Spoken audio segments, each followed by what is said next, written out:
നമസ്കാരം. ഈ വീഡിയോ ഒരല്പം നീണ്ടുപോയേക്കാം, എങ്കിലും നിങ്ങളിത് കാണണം. കഴിഞ്ഞ 4-5 ദിവസങ്ങൾക്ക് മുൻപ് ഒരു ഫേസ്ബുക്ക് പേജിൽ ഒരു വീഡിയോ കാണാനിടയായി. സബ് ഇൻസ്പെക്ടറായ മഞ്ജു വി നായർക്കെതിരെ അവരുടെ വീട്ടുജോലിക്കാരിയായിരുന്ന നീന എന്ന സ്ത്രീ ഉന്നയിക്കുന്ന ആരോപണങ്ങളായിരുന്നു ആ വീഡിയോയിലുള്ളത്. കഴിഞ്ഞ 11 മാസങ്ങളായി താൻ ഈ വനിതാ പോലീസ് ഓഫീസറുടെ വീട്ടിൽ ജോലിക്ക് നിൽക്കുകയായിരുന്നു എന്നും തന്നെക്കൊണ്ട് ഇവർ മസാജ് ചെയ്യിപ്പിച്ചുവെന്നും ലൈംഗികമായി ദുരുപയോഗം ചെയ്തു എന്നുമായിരുന്നു പ്രധാനമായും ആ വീഡിയോയിൽ ആ വീട്ടുജോലിക്കാരി പറഞ്ഞിരുന്നത്. ഈ വീഡിയോ യാദൃച്ഛികമായിട്ടാണ് എൻ്റെ ശ്രദ്ധയിൽപ്പെട്ടത്. അതിലെന്തോ ഒരു അസ്വാഭാവികത എനിക്ക് തോന്നി. അതുകൊണ്ട് തന്നെ ആരോപണം ഉന്നയിച്ച ഈ വീട്ടുജോലിക്കാരിയെക്കുറിച്ച് കൂടുതൽ അന്വേഷിച്ചു. ആ അന്വേഷണത്തിൽ എനിക്ക് കുറച്ചേറെ കാര്യങ്ങൾ ഇവരെക്കുറിച്ച് മനസ്സിലാക്കാൻ കഴിഞ്ഞു. പക്ഷേ ഒരു വിഷയം പൊതുസമൂഹത്തിന് മുന്നിൽ എത്തിക്കുമ്പോൾ അത് കാണുന്നവർക്ക് കാര്യങ്ങൾ ബോധ്യമാകണം എന്നെനിക്ക് നിർബന്ധമുണ്ട്. മാത്രമല്ല, ഒരു സ്ത്രീയെക്കുറിച്ച് പറയുമ്പോൾ അതീവ ജാഗ്രത പാലിക്കണമെന്ന ഉറച്ച ബോധ്യവും എനിക്കുണ്ട്. തെറ്റ് ചെയ്തവർ ശിക്ഷിക്കപ്പെടണം, നീതി നിഷേധിക്കപ്പെട്ടവന് നീതി കിട്ടണം. പക്ഷേ അതൊന്നും നിയമം നൽകിയിരിക്കുന്ന ആനുകൂല്യങ്ങൾ ചൂഷണം ചെയ്തുകൊണ്ടാകരുത്. ആരോപണം ഉന്നയിച്ച സ്ത്രീയുടെ സംരക്ഷകനായ വ്യക്തിയുടെ നമ്പർ കണ്ടുപിടിച്ച് അദ്ദേഹത്തെ ബന്ധപ്പെട്ടു. അങ്ങനെയാണ് DNA ന്യൂസിൻ്റെ ക്യാമറയ്ക്ക് മുന്നിൽ അവർ വന്നത്. ഇനി ആ അഭിമുഖത്തിലേക്ക്. നമസ്കാരം. ഒരു വനിതാ SIയുടെ വീട്ടിൽ ജോലിക്ക് നിന്നിരുന്ന ഒരു യുവതി ചില ആരോപണങ്ങളുമായി കഴിഞ്ഞ ദിവസം ഒരു ഓൺലൈൻ ചാനലിന് മുന്നിലെത്തിയിരുന്നു. അത് ശ്രദ്ധയിൽപ്പെട്ടതോടുകൂടിയാണ് ഞങ്ങൾ ഇവരെ ഒന്ന് കാണണമെന്ന് തീരുമാനിച്ചത്. അപ്പോൾ നീന അല്ലേ പേര്? വീട് എവിടെയാണ്? എൻ്റെ സ്ഥലം പരതന്നൂരാണ്. പാലോട് പരതന്നൂരാണ് എൻ്റെ കുടുംബസ്ഥലം. ഞാൻ ഇപ്പോൾ താമസിക്കുന്നത് മൺവിളയാണ്. എത്ര മാസമായി ഈ SIയുടെ വീട്ടിൽ ജോലിക്ക് വന്നിട്ട്? 11 മാസമായി. 11ാമത്തെ മാസം. അതായത് ഏത് 11ാമത്തെ മാസം എന്ന് പറയുമ്പോഴത്തേക്ക് ഏത് മാസമായിരിക്കും? ഫെബ്രുവരിയിലായിരിക്കുമല്ലോ. ഫെബ്രുവരിയിൽ അവിടെ ജോലിക്ക് വന്നല്ലേ? എങ്ങനെയാണ് വന്നത് അവിടെ? അവിടെ ഞാൻ പുനലൂർ ഒരു ഓഫീസ് വഴിയാണ് വന്നത്. ഏജൻസി വഴിയാണ്. ഏത് ഏജൻസി പേരെനിക്കറിയാം, അറിയില്ല. അപ്പം അവിടെ നിന്നാണ് ഇവിടേക്ക് വന്നത്.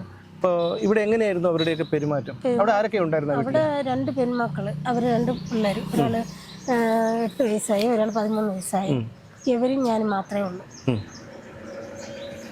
അവരുടെ ഹസ്ബൻഡ് ശബരിമലയിൽ അവർക്ക് ജോലിയാണ്, ഹോട്ടലും കാര്യങ്ങളായിട്ടൊക്കെയാണ്. എനിക്ക് അതിനെപ്പറ്റി വളരെ തൊട്ട് അറിഞ്ഞുകൂടാ. വല്ലപ്പോഴും വരും, ഒരു ദിവസം നിൽക്കും, പിറ്റേന്ന് പോകും. സ്ഥിരം നിൽക്കുകയൊന്നുമില്ല. എങ്ങനെയായിരുന്നു അവരുടെ പെരുമാറ്റം? ഒരു 2 മാസം വരെ കുഴപ്പമൊന്നുമില്ലായിരുന്നു. എല്ലാമൊക്കെ സന്തോഷമായിട്ട് എല്ലാമൊക്കെ കഴിഞ്ഞൊക്കെ പോകുമായിരുന്നു. ഒരു ദിവസം ഇങ്ങനെ എനിക്ക് കാല് വയ്യ, ഇത്തിരി പോലെ എണ്ണ ഇട്ട് തരുമെന്ന് ചോദിച്ചു. അപ്പോഴും ഞാൻ ഒരു ദിവസം ഇത്തിരി എണ്ണയൊക്കെ ഇട്ട് തടവ് ഒക്കെ കൊടുത്തു. അങ്ങനെ പിറ്റേന്ന് 2 ദിവസം അങ്ങനെ കാല് മാത്രം തടവി കൊടുത്തു പറഞ്ഞ് എനിക്കൊന്ന് തല മസാജ് ചെയ്ത് തരുമെന്ന് ചോദിച്ചു. അപ്പോൾ ഒരു 2-3 ഓയിൽ ഡോക്ടറെ കുറിച്ച് കൊണ്ടുവന്ന് വെച്ചേക്കണം. അത് തേച്ചൊരു 3/4 മണിക്കൂർ 1 മണിക്കൂർ അടുപ്പിച്ച് തല മസാജ് മാത്രം ചെയ്യുമായിരുന്നു. അത് കഴിഞ്ഞപ്പോൾ ഒരു കുറച്ച് ദിവസം ജിമ്മിൽ പോകണമെന്ന് പറഞ്ഞ് പോയിട്ടോന്ന് പറഞ്ഞ് എനിക്ക് ഇത്തിരി മസാജ് ചെയ്ത് തരണേ, വയറും ശരീരവും മസാജ് ചെയ്ത് തരണമെന്ന് പറഞ്ഞ് ഇവർ പിന്നെ സ്ഥിരം രാവിലെയും വൈകിട്ടും, രാവിലെ ഒരു 8:30 മോളെ സ്കൂളിൽ വിടും, മൂത്തവളെ. അത് കഴിയുമ്പോഴത്തേക്ക് ഇവർക്ക് മസാജ് ചെയ്ത് കൊടുക്കണം ദേഹം ഫുള്ളും. ഡ്യൂട്ടിയിൽ പോണത് ഇപ്പം മഞ്ചൂരി സ്റ്റേഷനിലായിരുന്നപ്പോൾ അവർക്കൊരു 9 മണിയാകുമ്പോൾ ഇറങ്ങണമായിരുന്നു. ഇപ്പം ഈ വനിതാ സെല്ലിലോട്ട് മാറിയപ്പോൾ അവർക്കൊരു 10:30 മണി 10:45 കയറിയാൽ മതി. അല്ലല്ല, നേരത്തെ ചെയ്യുമായിരുന്നു. നേരത്തെ എപ്പോഴും 8:30 മണിക്ക് ചെയ്താലും അവർ എങ്ങനെ പോയാലും പോകുമ്പോൾ 10 മണി കഴിയും. വീട്ടിൽ നിന്ന് പോകുമ്പോൾ 9:30 ആകുമ്പം മസാജ് ചെയ്യൊക്കെ കഴിയും. അത് കഴിഞ്ഞ് അവർ കുളിച്ച് ആഹാരം കഴിച്ച് എല്ലാം ഒരുങ്ങി പറക്കി വരുമ്പോൾ ഒരു 10 മണിയാകും. സ്റ്റേഷനിൽ പോകണമെങ്കിൽ ഒരു 10 മണി കഴിഞ്ഞ് തന്നെ ഇറങ്ങണത്. 9 മണിക്ക് പോകണമെന്ന്. പിന്നെ അവർ ഇത് കണക്ക് മസാജ് ചെയ്യൊക്കെയായി. പിന്നെ ഡ്രസ്സുകൾ, ശരീരത്ത് നൂൽവസ്ത്രം പോലും തൊടാതെയുള്ള കണക്കാക്കിയാണ് ഇവരുടെ ശരീരം മുഴുക്കെ എണ്ണ ഇട്ട് മസാജ് ചെയ്യൊക്കെ. പകൽ ഒരു 8 മണി തൊട്ട് 9 മണി വരെ കഴിഞ്ഞാൽ വൈകിട്ട് ഒരു 6:30 മണിയാകുമ്പോൾ വരും. 6:30 മണി തൊട്ട് ഒരേ കണക്ക് ഫോണും കണ്ടിരിക്കും. പിന്നെ ഞാൻ പിള്ളേരെയൊക്കെ ട്യൂഷന് ദൂരെയാണ് ആക്കണത്. സ്കൂളിൽ നിന്ന് വീട്ടിൽ വരൊക്കെ ഇല്ല, ട്യൂഷൻ വീട്ടിലോട്ടാണ് ആക്കണം. അപ്പം അവിടെ നിന്ന് വിളിച്ച് വേറെ സ്ഥലത്ത് ട്യൂഷൻ ആക്കണം. ഒരു 1.5 മണിക്കൂർ കഴിയുമ്പോൾ അതിൻ്റെ നടന്ന് അവർ ട്യൂഷൻ ഒരു സ്ഥലത്ത് വിട്ട് 4 സ്ഥലത്തായിട്ടാണ് ട്യൂഷൻ. അപ്പോൾ ഒരു സ്ഥലത്ത് കഴിഞ്ഞ് അവിടെ നിന്ന് വിളിച്ച് അടുത്ത സ്ഥലത്ത് കൊണ്ടാക്കിയിട്ട് ഞാൻ വീട്ടിൽ വരണം. വന്നിട്ട് അത് കഴിയുമ്പോൾ പിള്ളേർക്കെല്ലാം കഴിക്കാനും കൊടുത്തിട്ട് അവിടെ നിന്ന് ഹിന്ദി ട്യൂഷൻ അങ്ങനെ പല സ്ഥലങ്ങളിലാക്കിയിട്ട് വീട്ടിൽ നിന്ന് ഒരു 9 മണിയാവും അവരെ തിരിച്ച് വിളിച്ച് കൊണ്ടുവരുമ്പോൾ. അവരെ തിരിച്ച് കൊണ്ടുവന്നാൽ പിന്നെ അവർ കഴിച്ച് കുടിച്ച് പിള്ളേരൊക്കെ കഴിച്ചുകൊണ്ട് ഒരു 10-10:30 ആകുമ്പോൾ അവർ കിടക്കും. കിടന്നു കഴിഞ്ഞ് ഞാൻ പാത്രമെല്ലാം കഴുകി ഒതുക്കിയൊക്കെ വരുമ്പോൾ ഒരു 11 മണിയാകുമ്പോൾ അവർക്ക് മസാജ് ചെയ്യണം. ശരീരം മുഴുക്കി മസാജ് ചെയ്യണം. ഇവരെന്നെ കിടത്തി ഉറക്കൂല. എന്നെ കാലൊന്നും വയ്യുന്നുണ്ട്. കാലൊന്നും വയ്യ, നല്ല നീരും കാലൊന്നും വയ്യ, അങ്ങനെ തൈറോയ്ഡ് അങ്ങനെയൊക്കെ പല അസ്വസ്ഥത എനിക്കുണ്ട്. പിന്നെ എന്തുകൊണ്ടാണ് നിങ്ങൾ അവിടെ പോകാൻ തീരുമാനിച്ചത്? എന്നാണ് പോയത്? ഡിസംബർ 22-ാം തീയതി നമ്മൾ അവിടെ നിന്ന് ഇറങ്ങി. വീട്ടിൽ നിന്ന് ഞാൻ മാത്രമല്ല അവരും പിള്ളേരും ഒരുമിച്ച് അവർ അടൂർക്കാരിയാണ്. ക്രിസ്മസ് അവധിക്ക് പോകാനായിട്ട്. അപ്പൊ പിള്ളേർ അങ്ങോട്ടൊന്ന് ആക്കാൻ കരുതിയാണ് നമ്മൾ ഇറങ്ങി. നമ്മൾ ഒരുമിച്ച് ഒരു ഓട്ടോയിൽ തന്നെ 7 മണിയായപ്പോൾ ഇറങ്ങി കേശവസ്വരത്ത് വന്ന് അവരങ്ങോട്ട് അടൂരോട്ടും പോയി. ഞാൻ മൺമുളയിലോട്ടും വന്നു. മൺമുളയിലോട്ട് വരണമെന്ന് പറഞ്ഞ് മൺമുളയിലോട്ട്. എൻ്റെ ഭർത്താവിന്റെ ബന്ധുക്കളാണ്. ഭർത്താവിന്റെ ബന്ധുവിന്റെ. അപ്പൊ അവിടെ ഒരു അമ്മ മാത്രമേ ഉള്ളൂ. അവിടെയാണ് അമ്മയ്ക്ക് കേൾവി ഇല്ല. ഒരു 5 ദിവസത്തെ അവധിക്കാണ് ഞാൻ വരുന്നത്. പിള്ളേർക്ക് 15 ദിവസത്തെ അവധി ഉണ്ടായിരുന്നു. അപ്പൊ കഴിഞ്ഞ 5-ാം തീയതിയാണ് സ്കൂൾ തുറന്നത്. അപ്പൊ അവര് പറഞ്ഞത് എനിക്ക് ഇതിന്റെ ഇടയ്ക്ക് സുഖമില്ലാതെ പേരക്കട ആശുപത്രിയിലൊക്കെ പോയി. ഇവര് എന്നെ ഓട്ടോ വിളിച്ചൊക്കെ വിട്ടു തന്നു. അപ്പൊ ആശുപത്രിയിലൊക്കെ പൊട്ടുന്നപ്പോൾ എനിക്ക് സ്കാനിങ്ങും ഒക്കെ പറഞ്ഞിട്ടുണ്ടായിരുന്നു. അപ്പോൾ ഞാൻ ഇവിടെ ആശുപത്രിയിലൊക്കെ പോയിട്ട് ഒരു 5 ദിവസം കഴിഞ്ഞ് കയറുള്ളെന്ന് ഞാൻ പറഞ്ഞാണ് വന്നത്. 26-ാം തീയതി 27-ാം തീയതി വാക്കിന് ചെല്ലുള്ളെന്നും പറഞ്ഞാണ് അവിടെ നിന്ന് വരണത്. ഇവര് 22-ാം തീയതി പിള്ളേരെ കൊണ്ടാക്കിയിട്ട് 23-ാം തീയതി വെളുപ്പിനെ അവിടെ നിന്ന് വരണം. രാത്രി വിളിച്ചു പറഞ്ഞ് നീ വെളുപ്പിന് 6 മണിയാകുമ്പം വീട്ടിൽ വരണമെന്ന് പറഞ്ഞു. ഞാൻ പറഞ്ഞു മേഡം ഞാൻ 5 ദിവസം കഴിഞ്ഞ് വരാമെന്നും പറഞ്ഞില്ലേ, നിങ്ങൾ സമ്മതിച്ചല്ലേ ഞാൻ വന്നത്. ഞാൻ എന്തോയില്ല എനിക്ക് ആശുപത്രിയിലൊക്കെ ഒന്ന് പോകണം, ഞാൻ അത് കഴിഞ്ഞ് വരുന്നുള്ളതെന്ന് പറഞ്ഞു. ഇവർ 24-ാം തീയതി രാത്രിയും പകലും മൊത്തം എന്നെ ഫോൺ വിളിച്ച്. അപ്പം ഇവരെ വീട്ടിൽ നിന്ന് വരുമ്പോൾ ഇവരെ മോളെ കയ്യിൽ നിന്ന് എൻ്റെ ഫോൺ എൻ്റെ അവരെ മോളെ കയ്യിൽ നിന്ന് ഫോൺ എൻ്റെ ഫോൺ താഴെ വീണ് പൊട്ടിയിട്ടുണ്ടായിരുന്നു. ആ ഫോണിലാണ് ഇവർ നോട്ടൊക്കെ അയച്ചു തരണത്. അപ്പം ഈ കൊച്ച് എഴുതിക്കൊണ്ടിരുന്നപ്പോൾ എൻ്റെ കയ്യിൽ നിന്ന് താഴെ പോയി പൊട്ടിപ്പോയി. അപ്പോൾ ഇവർ അന്ന് എനിക്ക് പകരത്തിന് ഇവരെ ഒരു ഫോൺ എനിക്ക് തന്നിരുന്നു. അവരെ വീട്ടിൽ നിന്നൊരു ഫോൺ എനിക്ക് തന്നു. അപ്പോൾ ആ ഫോണിലാണ് എൻ്റെ സിം കിടന്നത്. അപ്പോഴിവരെന്നെ കുറേ നേരം വിളിച്ച് ഞാൻ ഫോൺ എടുത്തപ്പോൾ എൻ്റെ പറഞ്ഞ് നിൻ്റെ കൂടെ രാവിലെ 6 മണിയാകുമ്പോൾ വരാനല്ലേ പറഞ്ഞത്, നീ ഫോൺ എടുക്കാത്ത കാര്യം എന്തെന്നും പറഞ്ഞ് ഒരുപാട് ചീത്തയും കാര്യങ്ങളൊക്കെ എന്നെ വിളിച്ചു കഴിഞ്ഞിട്ട് ഞാൻ പറഞ്ഞു എന്തുമായാലും ഞാൻ നാളെ വരാം, 26-ാം തീയതി രാവിലെ ഞാൻ വരുവോളെന്ന് പറഞ്ഞിട്ട് ഞാൻ 25-ാം തീയതി ഹോസ്പിറ്റലിൽ പോയിരുന്നു. അന്ന് ഞാൻ ഇവിടെ പേരൂക്കട ആശുപത്രിയിലാണ് പോണത്. അന്ന് ഡോക്ടറൊന്നും ഇല്ലായിരുന്നു. ഞാൻ പോയി. എന്നാലും എനിക്ക് ഞാൻ അവിടെ കാണിച്ചുകൊണ്ടിരുന്നത്, അവിടെ ഡോക്ടറെ കാണിച്ചുകൊണ്ടിരുന്നത്. അപ്പോൾ ഇവരെൻ്റെ ഫോണിൽ വിളിച്ചിട്ട് ഞാൻ എടുത്തില്ല. രാവിലെ എപ്പോഴും എടുക്കാൻ പറ്റിയില്ല, ഞാൻ എടുത്തില്ല. അങ്ങനെ ഞാൻ പിറ്റേന്ന് രാവിലെ 26-ാം തീയതി രാവിലെ ഞാൻ ഇവരെ വീട്ടിൽ പോണു. നാലാഞ്ചിറ ചെന്ന് ഇവരോട് ഞാൻ പറഞ്ഞു. ഞാൻ ചെന്ന് വെല്ലടിച്ചപ്പോൾ ഒരു കഥ തുറന്നിറങ്ങി. എപ്പോഴും ഇറങ്ങി ഉടനെ ഇവർ കഥ അടച്ച്, നീ ഇതിനകത്ത് കയറാൻ പറ്റൂല, നിനക്ക് ഇതിനകത്ത് കയറാൻ പറ്റും. ഇവർ കഥ അടച്ച് എന്നെ അകത്തോട്ട് കയറ്റിയില്ല. അങ്ങനെ ഞാൻ പറഞ്ഞു മേഡം എനിക്ക് എൻ്റെ ഡ്രസ്സും സാധനങ്ങളും വേണം, എൻ്റെ pan card, Aadhaar, ID card, അങ്ങനെ ഒരുപാട് സാധനങ്ങൾ, എൻ്റെ ഗുളികൾ, അങ്ങനെ ഒരുപാട് സാധനങ്ങൾ അവിടെ ഇരിക്കുകയാണ്. ഞാൻ പറഞ്ഞു എൻ്റെ സാധനങ്ങളെല്ലാം എനിക്ക് വേണം, നിങ്ങളെ ഫോൺ എന്നായിരുന്നു പറഞ്ഞു. ഞാൻ ഫോൺ അങ്ങ് കൊടുത്ത ഒരു ഫോൺ, നിൻ്റെ കൂറ തുണികൾ ഞാൻ ഇവിടെ നിന്ന് എടുക്കാനും തമ്മയ്ക്കലോ നീ കൊണ്ടുപോകാനും പറ്റൂല, നിൻ്റെ ഒരു സാധനങ്ങൾ ഇവിടെ നിന്ന് തരത്തില്ലെന്നും പറഞ്ഞുകൊണ്ട് ഇവർ കഥവടച്ച് വെച്ചിട്ട് എൻ്റെ മോളെ അവർ വിളിച്ച്, എൻ്റെ 2ാമത്തെ മോളെ. അപ്പോൾ എൻ്റെ മോളെ പറഞ്ഞ് ഭീഷണിപ്പെടുത്തി അവർ വെച്ചേക്കാണ്. കാരണം എന്തെന്ന് പറഞ്ഞ് ഇത് SIയുടെ വീട്ടിൽ നിന്ന് പോയാണ്, അവരങ്ങനെയാണ് ഇങ്ങനെയാണ്, എന്നെ എങ്ങനെയെങ്കിലും അവിടെ ഞാൻ എങ്ങനെയെങ്കിലും അവിടെ ജോലിക്ക് കാരണം അതാണ് അവർ ആവശ്യം. അപ്പോഴേ ഞാൻ ചോദിച്ചോട്ടെ, ഇപ്പം നിങ്ങൾ അവരിങ്ങനെ സെക്ഷലി യൂസ് ചെയ്യുന്നൊക്കെ പറയുന്നു. അപ്പോൾ അങ്ങനെയാണെങ്കിൽ നിങ്ങൾ എന്തുകൊണ്ട് അവിടെ നിന്ന് നിങ്ങളുടെ ഏജൻസി അറിയിച്ചില്ല? ഏജൻസിക്കാരൊക്കെ എല്ലാ മാസവും വിളിച്ച് സാധാരണ വിളിച്ചിട്ട് അവർ ഫോളോ അപ്പ് ചെയ്യാറുണ്ടല്ലോ. ഏജൻസി എന്ന് പറയുമ്പോഴത്തേക്ക് എനിക്കായിട്ട് ഓഫീസായിട്ട് നല്ല ബന്ധമില്ല. എന്നെ വിട്ട ഒരാളുണ്ട്, ആ ഓഫീസ് ആ ആളിൻ്റെ കൂടെ ഞാൻ എല്ലാ കാര്യങ്ങളും പറഞ്ഞിട്ടുണ്ട്. നീന മഞ്ജുവിൻ്റെ വീട്ടിൽ ജോലിക്കാരിയായി എത്തുന്നത് പുനലൂരിലുള്ള ഒരു ഏജൻസി മുഖാന്തരമാണ്. ഞാൻ ആ ഏജൻസിയുടെ ഉടമയെ ബന്ധപ്പെട്ടു. ഇതിനു മുമ്പും മഞ്ജുവിൻ്റെ വീട്ടിൽ ജോലിക്കായി ആളെ വിട്ടിട്ടുണ്ടെന്നും അവരാരും ഇത്തരത്തിലുള്ള പരാതി പറഞ്ഞിട്ടില്ലെന്നും ഏജൻസി ഉടമ പറയുന്നു. സാധാരണ 3 മാസം കൂടുമ്പോൾ ആളെ മാറ്റുന്നതാണെന്നും എന്നാൽ നീനയുടെ ആവശ്യപ്രകാരം മഞ്ജുവിൻ്റെ വീട്ടിൽ തുടരുകയായിരുന്നു എന്നുമാണ് ഏജൻസി ഉടമ പറയുന്നത്.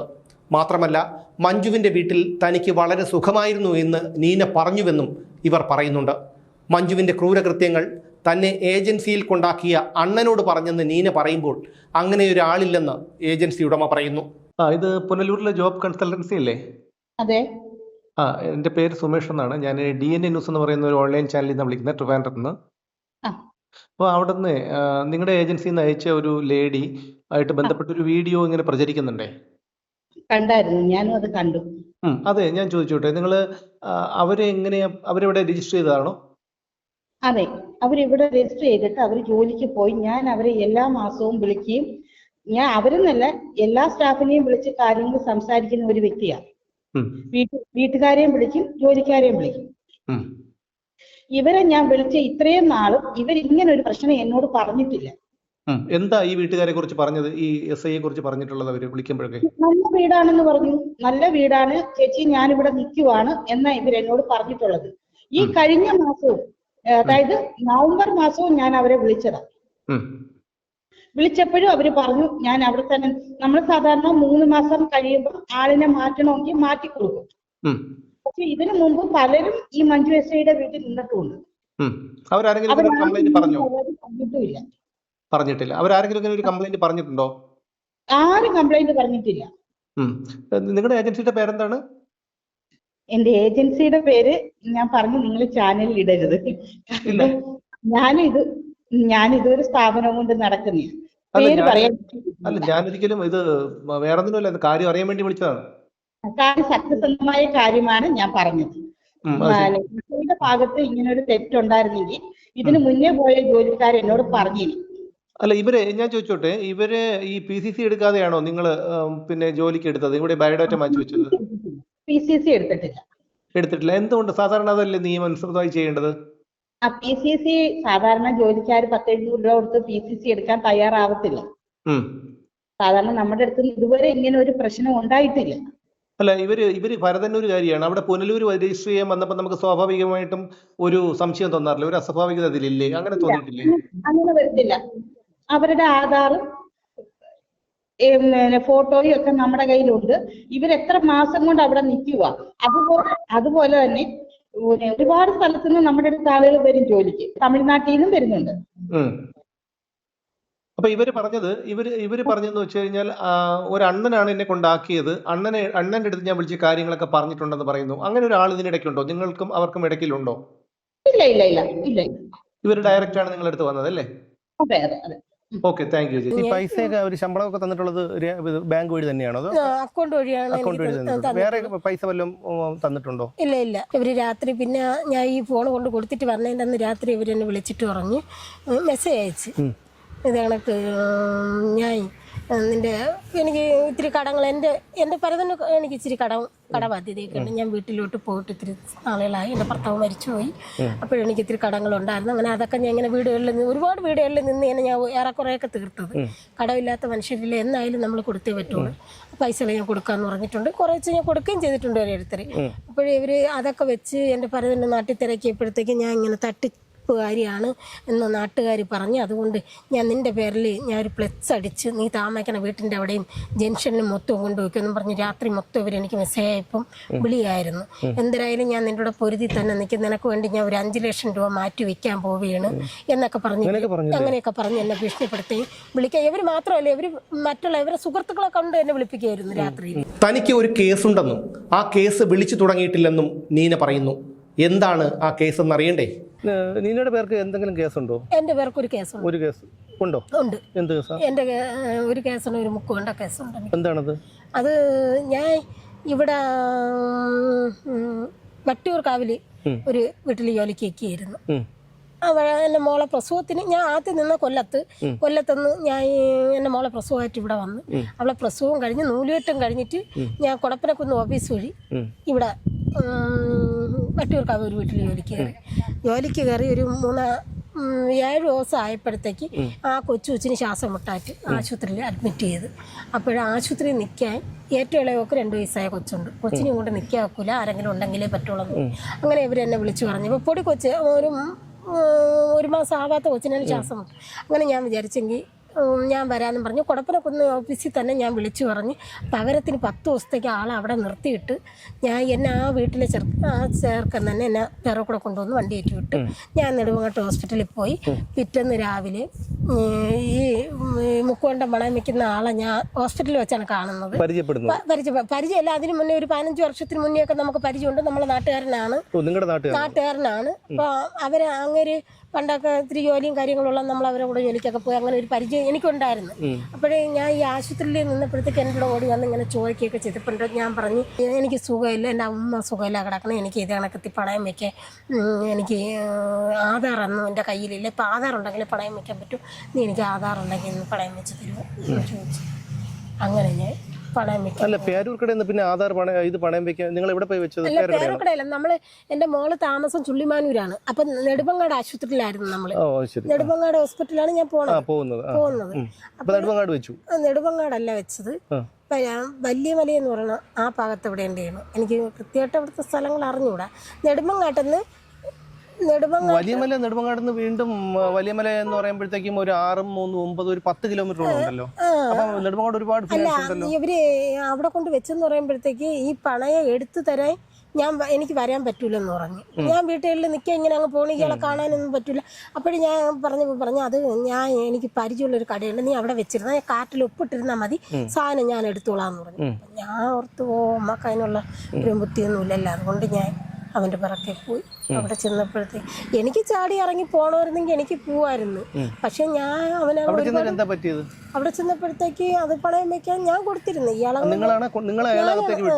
ഞാനാണ് കൊണ്ടുപോയതും കൊടുത്തതും. അപ്പോഴിങ്ങനെ ചോദിച്ചു, അവിടെ ഒരു പെണ്ണേ ഉള്ളായിരുന്നു. അപ്പോഴ് എൻ്റെ മൂത്ത മോളെ പ്രായമൊക്കെ വരത്തുള്ളൂ. അവളുമായിട്ട് ഞാനും ഒരുപാട് നേരം സംസാരിച്ച്. അപ്പോഴ് പറഞ്ഞു, ചേച്ചി പൈസ തയ്യത്തില്ല, ആധാറിൻ്റെ കോപ്പി വേണമെന്ന് പറഞ്ഞ് ഞാൻ ഇപ്പോൾ കോപ്പി എടുത്തോണ്ട് കൊടുത്ത്. അങ്ങനെ കുറേ നേരം വർത്തനം പറഞ്ഞ് മുതലാളിയെ വിളിച്ച് അങ്ങനെ വന്ന് ഇത് ഉരച്ച്. അപ്പോഴ് സ്വർണ്ണമല്ലെന്ന് പറഞ്ഞപ്പോൾ ഞാൻ ഏറ്റവും കൂടുതൽ പേടിച്ചു. അപ്പോഴ് അവരെന്നെ തടഞ്ഞു വെച്ച്.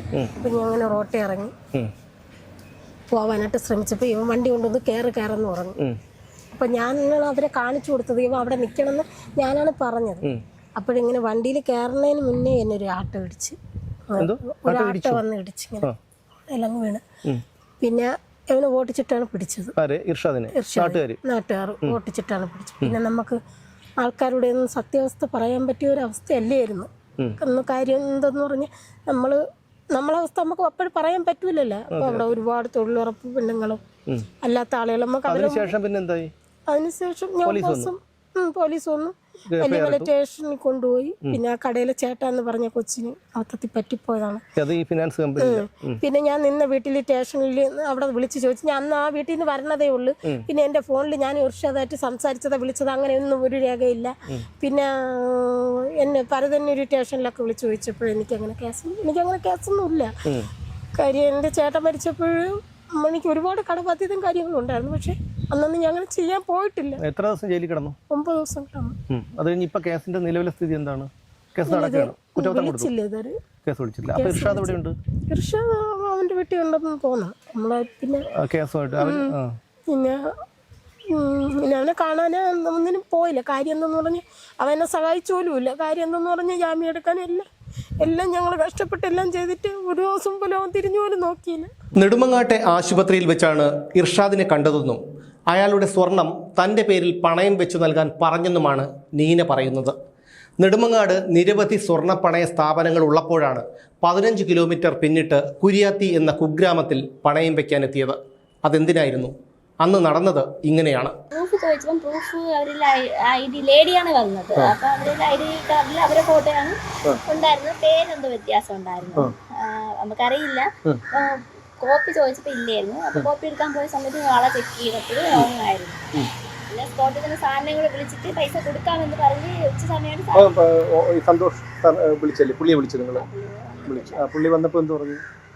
വന്നപ്പോഴും സാധനം ചെക്ക് ചെയ്തപ്പോൾ അവസാനം നമ്മൾ പൈസ കൊടുക്കാമെന്ന് പറഞ്ഞാണ് ഇരുന്നത്. അപ്പൊ സാർ വരും എന്നുള്ള ഒരു പ്രതീക്ഷയിലിരിക്കും. ഇപ്പം വരും, ഉച്ച സമയമാണ് ക്യാഷ് തീർന്നിരിക്കുന്നെന്ന് പറയുന്നത്. അങ്ങനെ വന്നപ്പോഴാണ്. അപ്പൊ പിന്നെ ഇവര് രക്ഷപ്പെട്ട് ഓടാൻ പോയോ?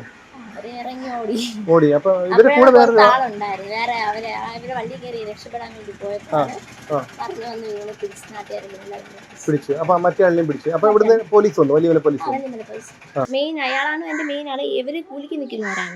ഇവർക്ക് പണയം വെച്ച് കൊടുക്കാൻ വേണ്ടി ഒരു ദിവസം ഇത്ര രൂപ ക്യാഷും ചെലവും ഒക്കെ അവർ നോക്കുമെന്നാണ് അറിഞ്ഞത്. ഇവര് ഈ ഫീൽഡിൽ ആ സമയത്ത് ഒന്ന് ഇറങ്ങിയതായിരുന്നു എന്നൊക്കെ ആ കേസ് അന്വേഷിച്ചതാണ്. അയാളാണ് മെയിൻ ആളുണ്ടായിരുന്നത്. പിന്നീട് ഇവിടുന്ന് പോലീസ് ഒന്നും ചെയ്തു. അപ്പൊ നിങ്ങള് പിന്നെ ആദ്യത്തെ ഭർത്താവ് മരിച്ചതിന് ശേഷം പിന്നെ ആദ്യത്തെ ഭർത്താവല്ല, എന്നെ ആദ്യം കല്യാണം കഴിച്ചു. ഈ 3 പിള്ളേരുണ്ട്. അവര് ഭർത്താവ് ഇപ്പോഴും ജീവിച്ചു ഇരിപ്പുണ്ട് പത്തനംതിട്ട. എന്നെ രണ്ടാമത് വിവാഹം കഴിച്ച.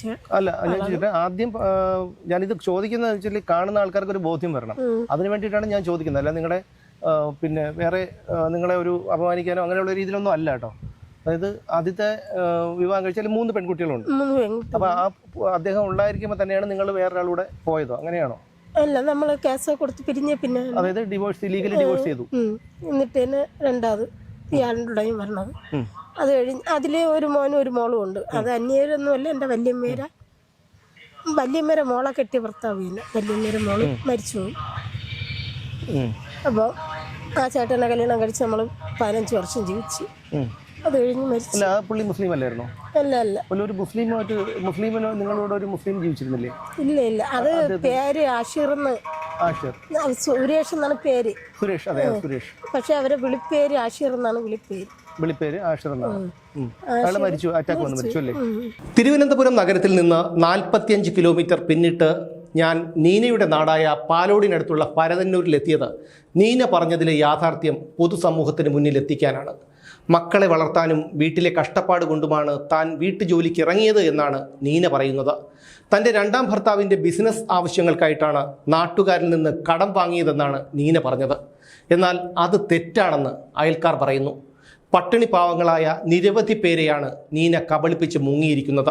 ഞാൻ അന്വേഷിച്ചപ്പോഴത്തേ ഒരുപാട് പേർക്ക് നിങ്ങൾ പൈസ ബാങ്കിൽ നിന്നൊക്കെ വായ്പ എടുത്തിട്ട് കൊടുക്കാനുണ്ടെന്നാണ് ഇവിടെ പലരും പറഞ്ഞത്. അത് ശരിയാണോ? ഞാൻ ഒരുപാട് പേർക്ക് പൈസ കൊടുക്കാനുണ്ട്. അത് ഞാൻ മേടിച്ച് നാട്ടുകാർക്ക് കൊടുത്തത് അങ്ങനെയൊന്നുമല്ല. എൻ്റെ ചേട്ടനാണെങ്കിൽ റോഡ് കോൺട്രാക്ടർ എടുത്ത് ചെയ്യിച്ച് സബ് കോൺട്രാക്ടറായിരുന്നു. എന്ന് വെച്ചാൽ ആദ്യത്തെ ഭർത്താവ്. അപ്പൊ അവർക്ക് പൈസകൾ ഒരുപാടും 2 മാസം 3 മാസമൊക്കെ കൂടിയിരിക്കാൻ ബില്ല് മാറി കിട്ടുള്ളായിരുന്നു. അപ്പൊ ഈ 2-3 സൈറ്റിലാണ് പണി ചെയ്യണത്. 26 പേര് 27 പേര് വെച്ച് 3 സൈറ്റിൽ പണിക്കാർ കാണും. ഈ 3 സൈറ്റിലെ പണിക്കാർക്കും പൈസകൾ കൊടുക്കണം. അപ്പൊ ഇവര് ഞാൻ വിളിച്ചോണ്ട് വന്നില്ല, അവര് വിളിച്ചോണ്ട് വന്ന് കുറെ ആൾക്കാരെ പെണ്ണുങ്ങളെ കൊണ്ട് മുത്തൂറ്റ് ഫിനാൻസിന്ന് ഇങ്ങനെ ലോണുകൾ എടുത്തിട്ടുണ്ട്. ഒരു ലോണിൽ നിന്ന് തന്നെ 5 വരെ വെച്ചൊക്കെ അവര് ലോൺ എടുത്തിട്ടുണ്ട്. അത് അവിടെ ഒരുപാട് പേർക്കറിയാം. പിന്നെ ഒരു വണ്ടി എടുത്തിട്ടിരുന്ന്, ഒരു ആട്ടോ, അത് എൻ്റെ പേർക്ക് എടുത്തിട്ടിരുന്നു. പിന്നെ ഒരുപാട് പേർക്കും ഓരോരുത്തരെ മാലകൾ പണയം വെച്ചിരുന്നതും പേടിച്ച് വെച്ചിരുന്നതും, പിന്നെ കടകളിൽ നിന്ന് ഇതിന്റെ ഈ റോഡ് പണിക്കുള്ള സാധനങ്ങൾ എടുത്തത്, അങ്ങനെയൊക്കെ ഒരുപാട് പൈസകൾ വെളിയിലേക്ക് ഒരുപാട് കൊടുക്കാനുണ്ടായിരുന്നു. ഈ 5 ലോൺ വെച്ച് തന്നെ ഒരു ലോണിൽ നിന്ന് 5 പേര് വെച്ച് 40,000 രൂപ 5 പേര് വെച്ച്, അതേ കണക്ക് 6-7 ലോണിൽ നിന്ന് 5 പേര് വെച്ച് ആയപ്പോ എത്ര രൂപ ബാങ്കിൽ നിന്ന്. അപ്പൊ നിങ്ങൾ ഭർത്താവായിട്ട് പിരിഞ്ഞിട്ട് എത്ര വർഷമായി? മരിച്ചിട്ട് 5 വർഷം. മറ്റേ രണ്ടാമത്തെ ആളല്ലേ? രണ്ടാമത്തെ ഭർത്താവ്. അത് കഴിഞ്ഞ് ഇവരെല്ലാരും ക്യാഷൊക്കെ കൊടുത്ത് പാങ്ങോട് സ്റ്റേഷനിൽ അന്ന് ക്യാഷ് കൊടുക്കുമ്പോഴത്തേക്ക് ഇപ്പം ആറ്റക്കേരിക്കടി CA അജയ് സാറാണെന്ന് സ്റ്റേഷൻ അവിടെ ഇരുന്നത്. അപ്പോഴ് അജയ് സാറായിരുന്നു അന്ന് അവിടുത്തെ SI. അപ്പോഴവര് ക്യാഷ് കൊടുത്തവർക്കൊക്കെ പൈസകൾ കൊടുക്കാന്ന് പറഞ്ഞ് കുറെ പേർക്കൊക്കെ ഞാൻ എന്നെ കൊണ്ട് കുമ്പലേക്ക് കൊടുത്ത്. പിന്നെ ഈ പുതിയ ആളുകളെ ഇവർ മരിച്ചപ്പോൾ ഞാൻ പൈസ കൊടുക്കൂലെന്ന് പറഞ്ഞ് എന്നെ ഭീഷണിപ്പെടുത്തിയവരെയൊക്കെ പുതിയ ആളുകളെ പിന്നെ ഞാൻ ലോണിൽ ചേർത്താണ് ആ പൈസ മേടിച്ചാണ് പഴയ ആളുകളെ പിൻവലിപ്പിച്ച് വിട്ടത്. എന്നിട്ട് ഈ വണ്ടിയെ ഫിനാൻസൊക്കെ 1,36,000 രൂപയ്ക്കകത്ത് വണ്ടി തന്നെ എൻ്റെ പേർക്ക് കിടന്ന് പെരുകി. വേറെ എനിക്ക് വരുമാനമൊന്നും ഇല്ലായിരുന്നു. പിന്നെ ഇതിൽ 2 പിള്ളേരുണ്ടായിരുന്നു, ഒരു മോളും ഒരു മോനും. രണ്ടാമത്തെ വിവാഹത്തിലോ? എനിക്കല്ല, എൻ്റെ ചേച്ചിയുടെ പിള്ളേർ. അത് മൂത്ത ഇളയ കൊച്ചിക്ക് 6 മാസമായി. അത് മനസ്സിലായില്ല. ചേച്ചി എൻ്റെ വല്യമ്മേരെ മോള കെട്ടിയ ഭർത്താവാണ്. രണ്ടാമത് കെട്ടിയ ചേച്ചി. നിങ്ങളുടെ വലിയമ്മയുടെ മകളുടെ ഭർത്താവാണ് നിങ്ങളെ രണ്ടാമത് കഴിച്ച ആഷിർ സുരേഷ്. ആ ചേച്ചി പാമ്പ് കടിച്ച് മരിച്ചു. കൊച്ചിന് 6 മാസമേ ആയുള്ളൂ പ്രസവിച്ചപ്പോൾ. പെണ്ണ് രണ്ടാമത് എന്നെ കെട്ടിയ. അപ്പോഴാ കൊച്ചിനെയും വളർത്തി. അവൾക്കിപ്പോൾ 16 വയസ്സുണ്ട്. മോനെ 10-22 വയസ്സുണ്ട്. അവരൊക്കെ ഇപ്പോൾ അവരെ അച്ഛമ്മേരെ കൂടെയാണ്. ഇങ്ങനെ വീടുകളിലൊക്കെ പോയപ്പോൾ അവരൊക്കെ ഒക്കെ വഴിക്ക് പോയി. മോളെ ഞാൻ ഇവിടെ മകളാ മന്ദിരത്തിൽ കൊണ്ടുവന്നാക്കിയിരുന്നു. ലാസ്റ്റ് അവൾ എൻ്റെ കൂടെ പോലും ഒരു വാക്ക് പറയാതെ അവൾക്ക് വേണ്ടിയാണ് ഞാൻ എൻ്റെ ജീവിതം എല്ലാം ഞാൻ മാറ്റി വെച്ചിരുന്നത്. അവളും പോയി. പിന്നെ ഞാൻ ഇങ്ങനെ വീട്ടുകളിലൊക്കെ ജോലിക്കൊക്കെ പോയി അവൾക്ക് അതും ഇതൊക്കെ മേടിച്ച് കൊടുക്കുകയും പോവുകയും കാണുകയൊക്കെ ചെയ്യുന്നത്. ഇപ്പോൾ കുറേ നാളുകൊണ്ട് ഞാൻ പോണില്ല. അങ്ങനെ എനിക്ക് കടബാധ്യത വന്നു. ഞാൻ ലോൺ എടുത്ത് കൊടുത്തു. എത്ര രൂപ ലോൺ എടുത്ത് ഞാൻ പിന്നെ 20,000 രൂപ തള്ളയ്ക്ക് അവളാണ് മേടിച്ചുകൊണ്ട് കൊടുത്ത ഒരു ലോൺ എടുത്ത്. ആ പൈസയും കൊണ്ടുപോയി എൻ്റെ ഒരു 10,000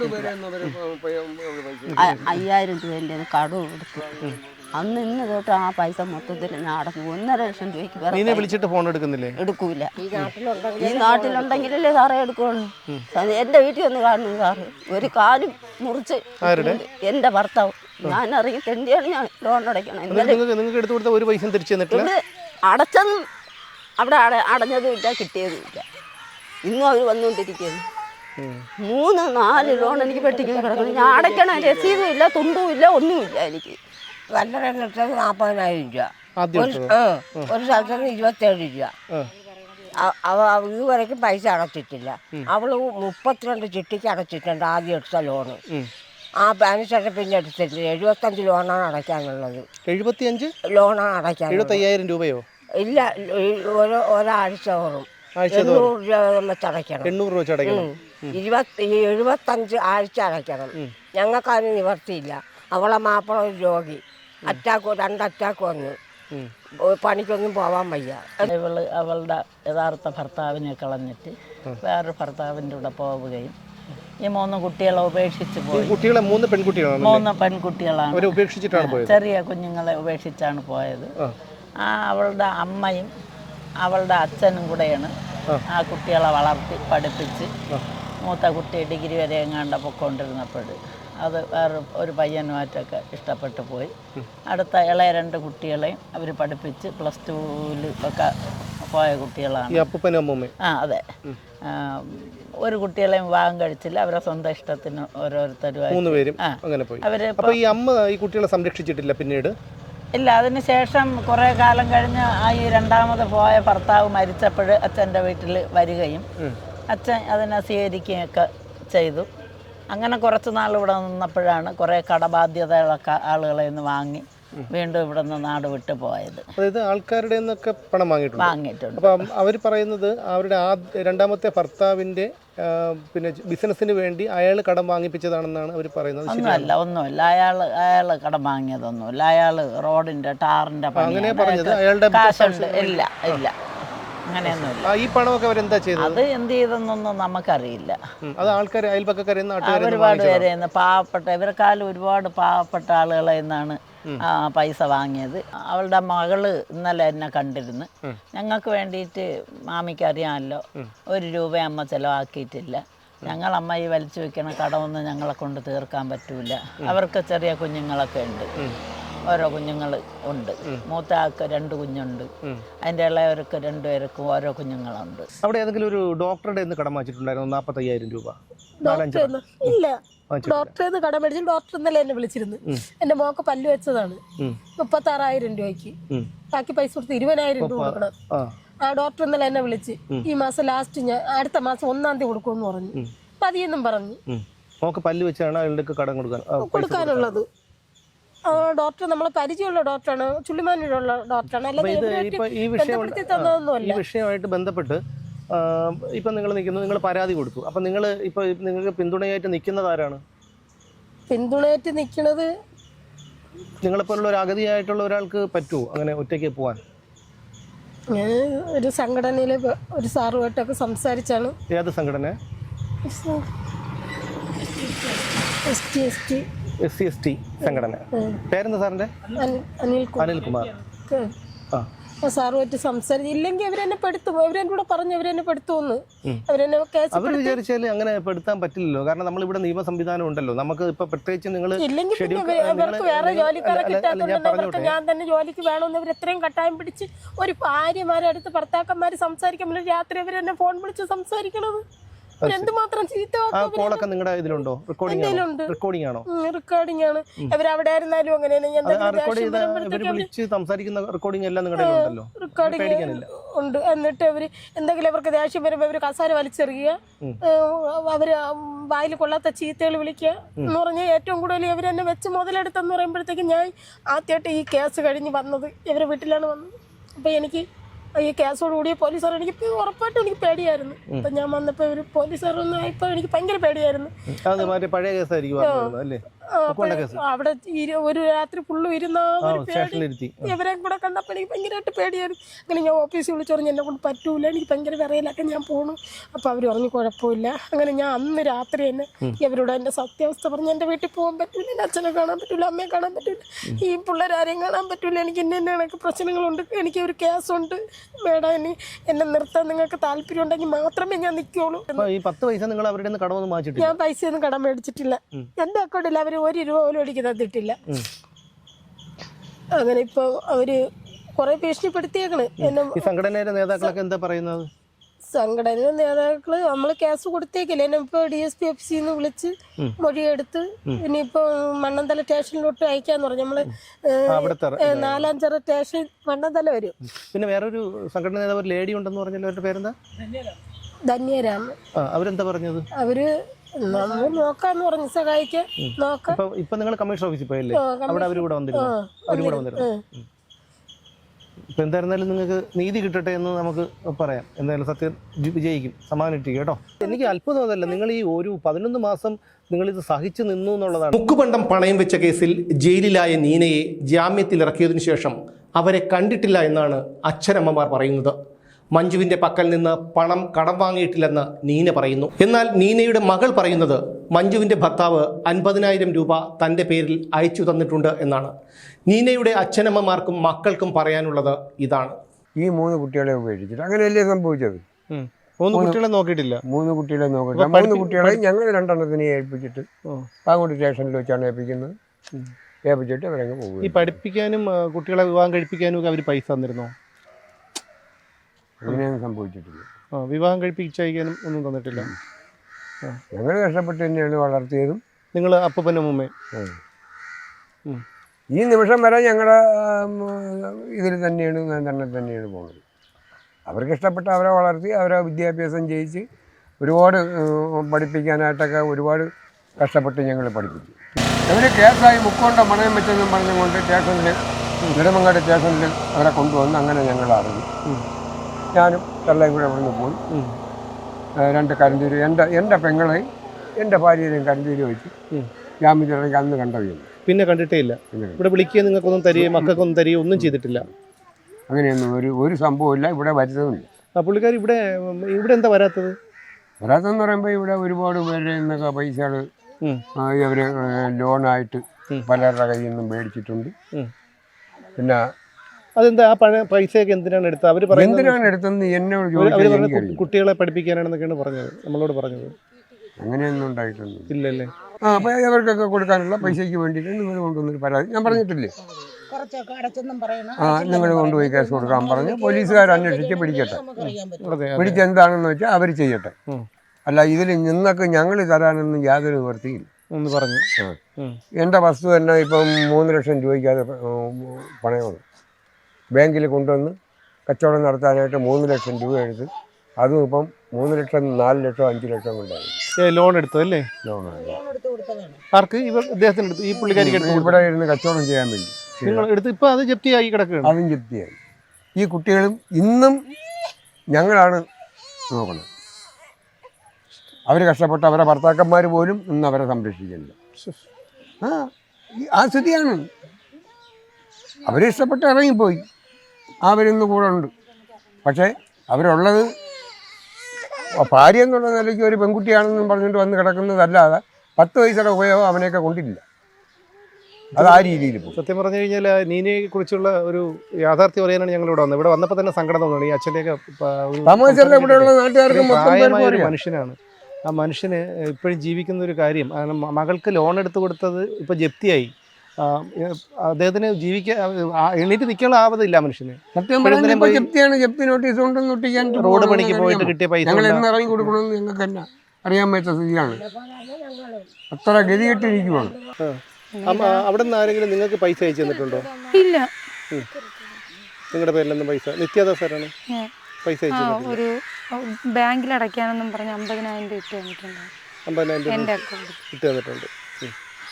അത് അമ്മ അന്ന് ആദ്യം കയറിയ ടൈമിലായിരുന്നു. അത് കയറി അവർ കൊടുത്തെന്നും പറഞ്ഞാണ് അമ്മേരെ. നമുക്കിപ്പോൾ ഗൂഗിൾ പേ ഒന്നും ഇല്ലായിരുന്നു. അപ്പോൾ തന്നെ ക്യാഷ് ഞാൻ അയച്ചു കൊടുത്തായിരുന്നു അമ്മയ്ക്ക്. എൻ്റെ കയ്യിൽ നിന്ന് അപ്പം തന്നെ മേടിച്ചിട്ടുണ്ടായിരുന്നു. അപ്പോൾ ഞാൻ ഡെലിവറി കഴിഞ്ഞ് കിടക്കുന്ന ടൈമായിരുന്നു. അപ്പോൾ നിങ്ങൾ പഠിക്കാനും ഒന്നിനും അമ്മ സഹായിച്ചിട്ടില്ല? ഇല്ല, അപ്പനും അമ്മയും കഷ്ടപ്പെട്ടു. അച്ഛൻ പറഞ്ഞു എനിക്ക് ചാരായ കച്ചവടം സത്യം.